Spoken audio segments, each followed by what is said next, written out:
একটি সম্পর্ক তখনই পরিপূর্ণ হয় যখন শারীরিক উপস্থিতির পাশাপাশি আবেগ, অনুভূতি আর মানসিক সংযোগও থাকে।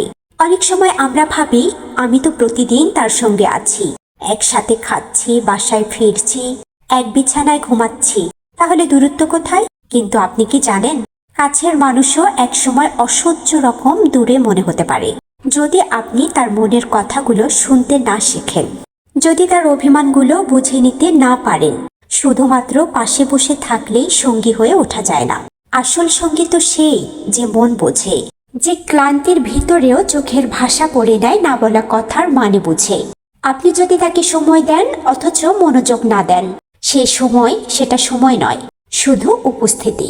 আপনি যদি পাশে থাকেন কিন্তু প্রতিক্রিয়া দেন না, অনুভব করেন না, তাহলে আপনি দূরেই আছেন।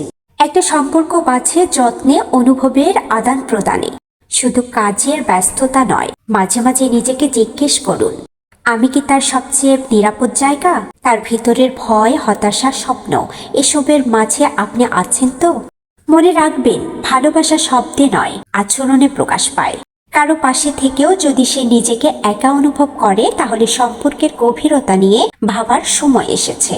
আজই একটু মন দিন, জিজ্ঞেস করুন, তুমি কেমন আছো? মন খুলে শুনুন, কারণ সম্পর্কের আসল সৌন্দর্য একে অপরের হৃদয়ে জায়গা করে নেওয়ার মধ্যেই।